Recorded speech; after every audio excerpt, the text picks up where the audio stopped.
Dictation start now.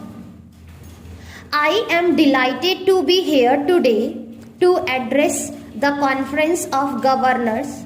This is indeed a unique opportunity for me, as I am of the firm opinion that the office of the Governor has been vested with great responsibility by our Constitution, and I have the chance today to leave behind some thoughts with you about the evolving nature of the role and function of this august house. There perhaps no other constitutional office that enjoys the autonomy and carries the attendant responsibility as does that of the governor. In these unstable times we are living in, people have great expectation from this office. This places an enormous burden on your shoulders.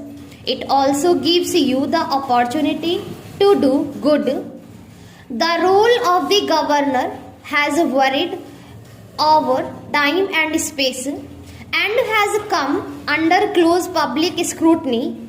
The greater the responsibilities attached to an office, the greater will be public scrutiny in a democracy. In our evolving polity, where political patterns have changed substantially over the last 70 years, there is bound to be some partisan controversy or the other challenging the authority and dignity of this high office.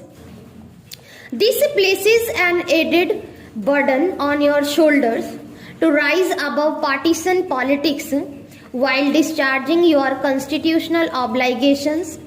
In doing so, you are the sole judges of what is right and wrong, of what is mandated as you per the Constitution and what is not, what is in larger national interest and what is not, and what do people perceive your actions to be. I am sure that each one of you has reflected on this aspect of your work, and I am confident that you have the wisdom, experience and sagacity to deal with these situations. Today India is at a height in its development trajectory after years of the so-called Hindu rate of growth. We have broken fresh ground and have been able to deliver growth in the range of 5%, 6%. We are now at a point in time where we can deliver growth at a rate of 7%, 8% at this point in time. Owing to the developments over the last 2 decades, there are no eternal constants to the growth of our country. It is very much in the realm of possibility for this country to become a prosperous nation, rid of the perennial blot of poverty. In such circumstances, if there are any constraint, these are purely internal. Our success in living up to our potential or not depends on our competence or on our imputed.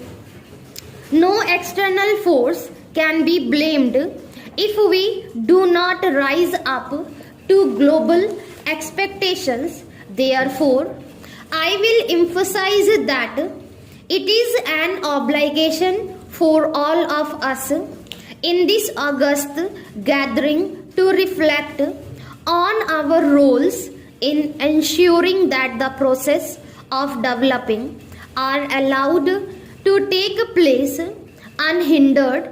It is this vision of a rising India that must guide our actions while discharging our duties. Governors have a critical role to play in our nation's progress. In a way, you are the custodians of our future. You are the representatives of the center in states and hence you bring a national perspective to state level action and activities. While many changes have taken place at the national level in the economic sphere over the last 2 decades, much more needs to be done. There is a need to make our growth processes more inclusive to ensure that marginalized and weaker sections benefit from economic growth and to ensure that social infrastructure, particularly in health and education, is improved. Much of this is to be done at the state level and hence the role of governors in ensuring that this happens. As I had said earlier, the environment for Indians' development has never been as favorable as it is now. Increased resources can flow in only if safety and security is ensured. This requires peace and the rule of law. This conference has devoted considerable attention to the challenge of internal security. The challenges we face on the internal security front arise partially as a consequence of the unevenness of our growth process, the inequities that remain in our social institutions, and the shortcomings sometimes of our political institutions. There may be other more complex issues like language, caste or religion or cultural rights. In this complex world that we live in, all these facts have to be taken into account in evolving a concerted and effective strategy to counter these challenges. Sometimes internal security problems are outright act of extremism and terrorism or for which there can be no space in a democratic polity. A democratic government has to distinguish between the genuine and legitimate expression of dissent and disaffection and the manifestations of anti-national, anti-social and anti-people threats to our democratic way of life. Often these challenges also arise because we are an open society and have allowed free expression to dissent of varying degrees.